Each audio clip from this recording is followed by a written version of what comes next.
Te apuesto lo que quieras que tanto a ti como a mí no nos gusta batallar. Pero hay veces que la vida te pone en situaciones difíciles que exigen de tu mayor esfuerzo para poder salir adelante. Lo que sí es que no siempre le puedes echar la culpa a la vida, gordo. Muchas de las veces también es tu culpa, gordo. Como cuando te compras un carrito y te sale bien latoso. Por eso hoy te voy a recomendar varios carritos baratos para la escuela que te prometo son de los que son menos latosos. Número 1, el Civic EG y el EK. Y la verdad, estos Civics son una leyenda. Y a pesar de que yo les eche mucha carrilla de que suenan como podadoras, eso no le quita que estos carros sean una excelente opción para lo que los diseñaron. Que la verdad, a estos carros los diseñaron para ser autos compactos y autos económicos. Eso quiere decir que van a requerir poca inversión para mantenerlos en la calle. O sea, van a ser fáciles de mantener, van a ser fáciles de reparar y además de eso van a estar a precios alcanzables. Cosa que si me preguntas a mí, esas cosas son necesarias para que sea un buen carrito barato para la escuela. Y ahora sí ya te vi diciendo... Pues sí, Memo, pero todo eso suena bien aburrido. Yo quiero que aparte de lo que me dijiste, sean carros divertidos y que tenga la ilusión de poder trabajar en algo. Pues ¿qué crees? El Civic es la mejor opción porque discutiblemente los Honda Civic son de los carros más modificados en el mundo. Esto quiere decir que como vayas avanzando tú, vas a poder irlos modificando y desde hacer algo bien bonito que te guste hasta hacer una auténtica máquina de poner arrastradas. En serio, los musculosos americanos te van a querer sacar la vuelta. Una vez que ya lo modifiques, gordo, no creas que los Civics originales son bien correlones. Aunque sí son bien ágiles, bien divertidos de manejar. Y si los agarras con transmisiones manuales, que son los que yo te recomiendo, otra vez porque son más confiables y más divertidos, te prometo que van a ser carros que te van a dar muy buen servicio. Y así como tú vayas creciendo, vas a tener el potencial de tanto modificar ese carro, o si prefieres, también lo puedes vender. Y lo padre es que como son carros que son conocidos por ser bien confiables, lo más seguro es que lo vas a vender bien. Eso sí, si lo cuidas. Lo único es que ya te dije, aléjate de las transmisiones automáticas porque este es el talón de Aquiles de los Hondas 2000eros más o menos. Y la verdad, a mí, si me pides mi opinión, yo digo que sí están bien pinches chulos esos carritos, aunque suenen como licuadoras, ni modo. Número 2, el Mustang New Edge 6 cilindros manual. Si no quieres que tus compas te vean en la licuadora que hablamos anteriormente, el Mustang V6 manual es tu opción. Eso sí, lo más seguro es que la licuadora te va a poner una arrastrada en las picas, pero de que tienes potencial para modificarlo, tienes muchísimo, porque el Mustang New Edge es una plataforma que se viene arrastrando desde el Mustang Fox Body de 1979 y la misma plataforma estuvo de cierta forma jalando hasta el 2004, que fueron los últimos New Edge. Y yo te estoy recomendando el 6 cilindros manual porque estos son conocidos por ser bien confiables. Sus motores, si los cuidas bien y le atiendes sus problemas más conocidos, son motores que te pueden durar más de 300,000 kilómetros. Sus mantenimientos son fáciles de hacer porque tienes buen espacio en la bahía y no tienes sistemas extraños. Aparte, los fierros, tanto como son simples, son bien confiables, quitando sus problemas bien conocidos que son la bomba de dirección hidráulica, la polea tensora de la banda de accesorios, que el aire acondicionado te puede ocasionar fugas en el escape y que además de eso los cárters tienden a fugar aceite. Pero escúchame, o sea, son problemas bien sencillos de resolver. Y además tienes el potencial de una plataforma que es bien modificable. Y para mi gusto, estos carros son los candidatos perfectos para un swap. Porque ya sabemos, les caben V8s bien grandes. Además de eso, las suspensiones son bien modificables. Y de estética, cállate el hocico, gordo. Porque aquí sí, si no vas a andar en pista, pero nomás quieres verte bien padrotón, puedes armarte algo como lo que se ve aquí atrás, que es una réplica del Cobra R. En serio, puedes traer tus 6 cilindritos manual todo pedorro, pero que se vea como esta chingadera. Cállate, nomás no le pises porque se dan cuenta que no vas a correr nada. Número 3, el Grand Prix del 2004 al 2008 con el motor 3.8 litros serie 3. Aquí es en donde empezamos a intercambiar un poco lo que sea un carro divertido y con potencial de modificar por algo que sea bien confiable. Y probablemente vas a decir, ¿cómo chingados se coló un Pontiac en esta lista?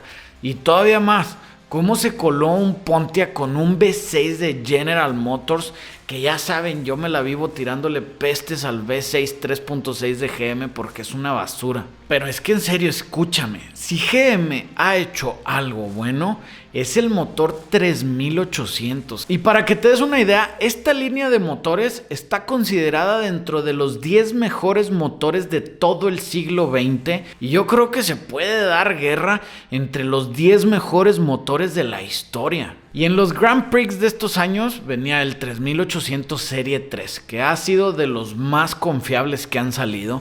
Esto gracias a que ya tenían toda esa experiencia desde 1962 desarrollando esta plataforma y mejorándola. Y en el caso del Grand Prix, pues sí, no va a ser el carro ni el más bonito, ni el más divertido, ni el que va a guardar mejor valor, pero sí va a ser el carro de los que te va a dar mejor servicio.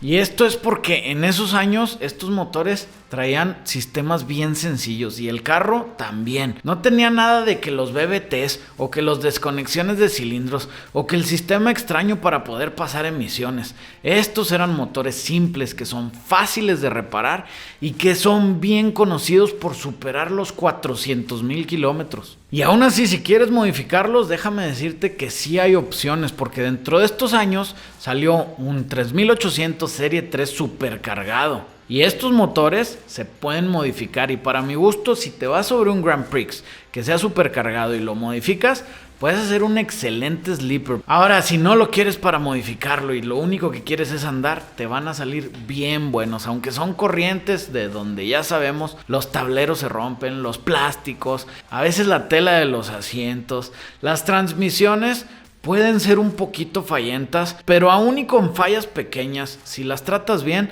te pueden durar los 400,000 kilómetros. Entonces esta es una plataforma que si agarras un carro decente, te puede dar muy buen servicio. Número 4, y otro que ni de chiste te esperas aquí, es el Ford Fusion de primera generación. Y sí, escuché a los haters, Memo. ¿Cómo chingados pusiste aquí un Fusion si Ford hace pura basura? Y es que entiende, hater, los Fusion de primera generación salieron muy buenos. Y todavía no te voy a decir por qué, porque luego te me vas a chiflar. Pero agarra la onda. Carros de mediados y finales de los 2000 son conocidos por tener unos problemones grandes, porque es cuando la industria automotriz le estaba metiendo mucha tecnología innovadora a los carros, como los temas de BBT, como los temas de desconexión de cilindro, como las transmisiones CVT, como todas las cosas de conectividad y esas chingaderas que ya sabemos que al día de hoy se convierten en un dolor de cabeza. Y puede ser que por eso tengamos el prejuicio de creer que el Ford Fusion va a ser un Ford corriente que nos va a dar mucha lata. Más o menos como los Malibús de esos años, que eso sí, aléjate de ellos, gordo. Y es que el Ford Fusion sí tiene problemas bien conocidos, como por ejemplo, fallas con el alternador, fallas con la palanca de velocidades, fallas con la bomba de agua y el peor de todos para mi gusto, fallas con la cremallera de la dirección. Pero otra vez, si escuchas todos estos problemas, son problemas que son relativamente sencillos de resolver. Aunque puede que no sean tan baratos, pero son sencillos. Yo prefiero batallar con una cremallera de dirección de un Ford Fusion que con una transmisión CVT de un pinche Altima. Guácala, qué horrible. Ahora sí les voy a decir el secreto de por qué el Fusion de primera generación es de los Fords más confiables. Y es porque viene en una plataforma que prácticamente es un Mazda con carrocería de Ford. Sí, aquí era cuando Ford y Mazda eran bien compas y se compartían muchas cosas. Y en el caso del Fusion, comparte la plataforma, comparte la suspensión, comparte los motores y las transmisiones. Entonces prácticamente un Fusion es un Mazda de los mismos años, pero no vas a tener que pagar el precio extra de un Mazda, porque como ya sabemos, los Mazda ahorita tienen muy buena reputación de ser confiables. Entonces, aquí es lo que a mí me gusta decirle, un ofertón, porque vas a pagar como precio de Ford corriente y vas a tener como un Mazda confiable. Eso sí, están más feos que los Mazda y aparte están más corrientes los temas de interiores y los temas de exteriores. Pero en general es un carro que si le inviertes tantito puedes hacer un proyecto bonito y si lo mantienes bien te va a dar muy buen servicio. Bonus, los especiales de México para el mundo. El Chevy C2, el Tsuru 2014 y el Jetta clásico. ¿Y por qué digo que son los especiales de México para el mundo? Porque todos estos carros debieron ser descontinuados, así como en casi todo el mundo. Pero en México se siguieron vendiendo. Y si se siguieron vendiendo era porque la raza les tenía mucha fe. Eran buenos para la chamba, eran baratos de mantener en la calle y eran fáciles de reparar. Y en estos me refiero a las versiones más sencillas. Por ejemplo, el Jetta con el motor 2 litros manual. Yo tuve uno de esos 2007 que no me dio absolutamente ningún problema. Y es que otra vez son especiales de México porque, por ejemplo, el Jetta debió descontinuarse en el 2005, pero aquí en México se siguió vendiendo hasta el 2015. En el caso del Chevy es lo mismo, más o menos como por ahí de los 2000 descontinuaron el Chevy, que para los que no sepan era como le pusieron al Opel Corsa aquí en México, y aquí se siguió vendiendo muchísimo más tiempo. Y el Tsuru es lo mismo. El Tsuru es un carro que se debió de haber descontinuado más o menos por ahí del 95-96 y aquí le siguieron casi hasta el 2014 o 2017. Ya ni me acuerdo, pero el chiste es que esas chingaderas son buenas para trabajar. Y aquí en México cualquier May las sabe reparar y las refacciones las consigues casi en todos lados.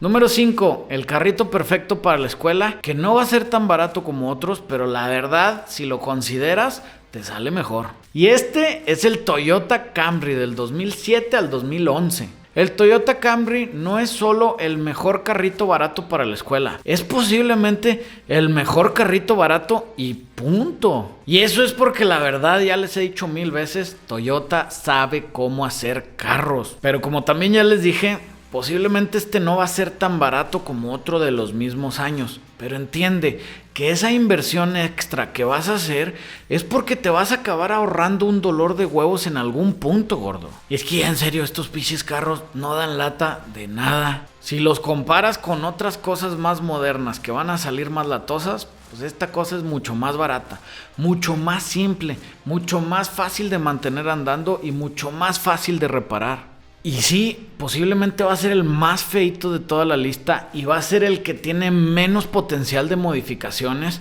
pero al mismo tiempo, si lo que quieres ir a la escuela, yo te voy a dar un consejo. A veces es mejor guardarte todas tus ganas de modificar carros para tener un carro que va a ser un buen medio de transporte y te va a ayudar a ti a crecer como persona, para después tengas la capacidad de comprarte ahora sí el carro que quieras y modificarlo como tú quieras, gordo. Entonces, si te gustó esta lista, ya sabes qué hacer. Da like, comenta, comparte y acuérdate que vamos a seguir con las mamavans.